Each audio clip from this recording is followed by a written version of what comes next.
Hello everyone and welcome to the channel. I'm Emmanuel, I'm an airline pilot and a flight sim user for many years and also a beta tester for over a decade for different companies now. In today's video I want to talk about being part of a beta, what it means, and if you should or should not be part of the Microsoft Flight Simulator open beta. So let's start by clearing one issue that a lot of you are facing in the recent days, and it's not a coincidence that we are flying the Airbus A350 to record this video, and that is, do you require to be part of the Flight Simulator beta to use the ini-built Airbus A350?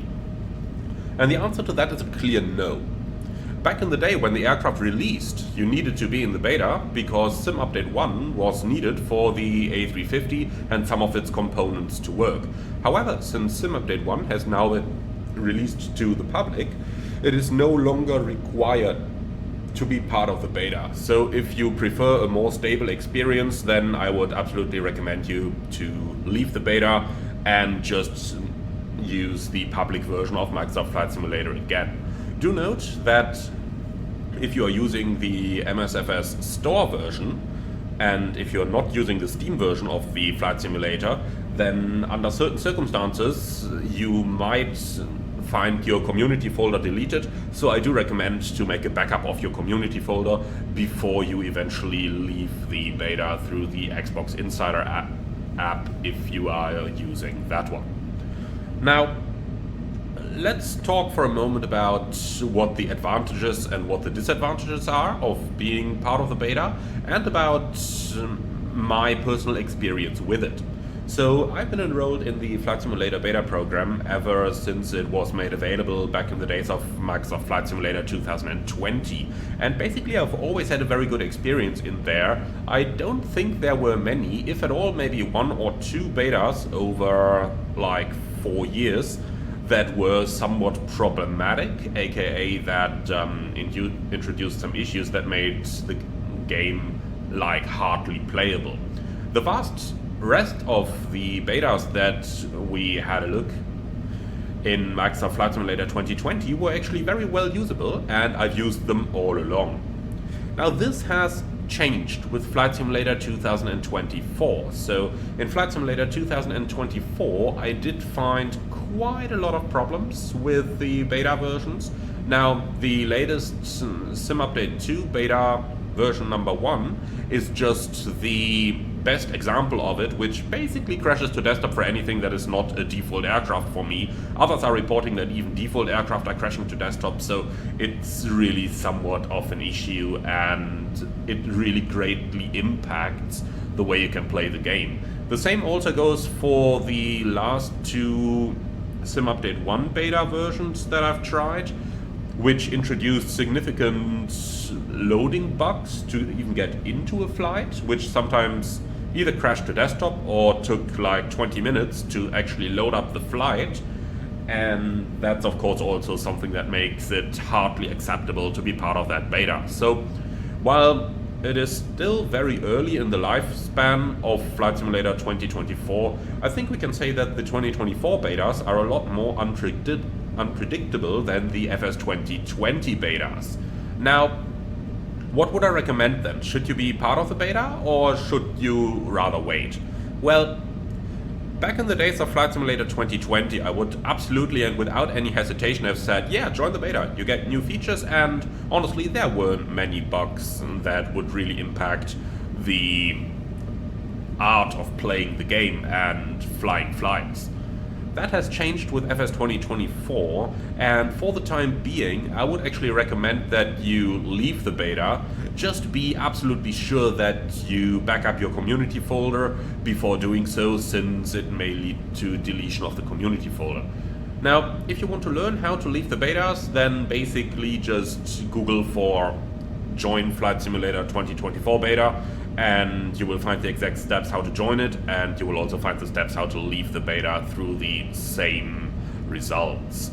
Now, in some cases, leaving the beta will require reinstalling the simulator, which, however, and that is really worth mentioning, does not lead to a lot of loss of data as long as you have a backup of the community folder and just takes those 7 or 8.7 gigabyte of re-download, which makes reinstalling the simulator actually fairly easy. Remember, your settings are usually retained through the clouds, and your add-ons can be retained by cutting the community folder and just pasting that back in when the simulator has re-downloaded. So that makes reinstalling the sim fairly easy, which during the course of the Sim Update 2 beta I actually did 2 times, and it was a no-brainer. Depending on how fast your internet connection is, it might take just about an hour or so, in which you don't even need to be close to your computer. So what do I think how things are going to look like going forward from here? So I'm sure those of you who've been part of the Microsoft Flight Simulator experience ever since 2020 released will probably remember how many issues Flight Simulator 2020 had back in the day when it first came out, and how it basically only became usable when Sim Update number 5 released, and that is also when we saw many airliners come to the market. So that was like a year and a half after the original release of the simulator. Now, to be totally clear, Flight Sim 2024 is already much more usable than 2020 was back in the day. We do have excellent aircraft such as the Phoenix A320 or the Inibil's A350 around, which really make that a whole different experience from Flight Simulator 2020. But I think the point to take away from this is that they took 5 updates to get 2020 to a level from where I would have called it a very good simulator, and I'm sure it will take a little bit more development time with FS 2024, and due to the easy installation process and the rather small file sizes compared to the old simulator, I mean, we're talking about 8.7 gigabytes versus around 200 gigabytes over here, and the new one downloads much quicker as well, since it doesn't download every file separately, which significantly increased the downloading times back in the day. So I do think it may be worth joining the beta every now and then. Perhaps not for this Sim Update 2 beta right now, but perhaps after Sim Update 2 is released for this Sim Update 3 beta, just to have a look what it's like again and to give Asobo some good testing results as well. But for the time being, I would recommend to leave the beta in order to get a more stable experience. Now remember, many of you joined the beta because of the Inibil's A350, because it was required to have Sim Update 1 in order to be able to use the airplane properly. That is released now. Sim Update 1 is publicly available, so if you leave the beta, you're still able to use the A350, as we are recording this one without the beta installed as well. So I do have good confidence here that you can leave the beta without any significant impact, and I would recommend that only those of you who really want to play around with the simulator and experiment and are happy to accept those crashes to desktop that we see in the meantime, and those loading issues and all those problems that the Sim Update 2 beta has brought along, only those should really remain in it, since beta testing always means using software that, for a very good reason, has not been released to the public yet. Therefore, my recommendation for the average user is not to use the beta for the time being. Perhaps try it again when Sim Update 3 beta comes along, just to see if you like it, as the reinstallation and getting rid of the beta is rather easy these days.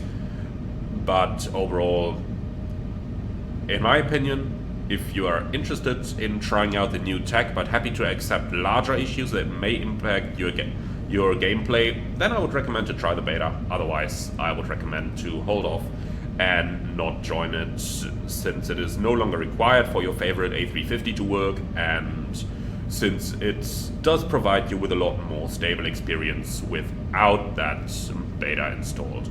Well, and that's everything I can offer you for today's video. Let me know your thoughts in the comments underneath the video. I'm very much looking forward to them. In the meantime though, thank you very much for watching. As always, like, comment and subscribe. And if you really love what I'm doing on the channel, I would appreciate a small donation through the Buy Me a Coffee link in the video description below. Thank you very much for watching, and see you all again on the next one.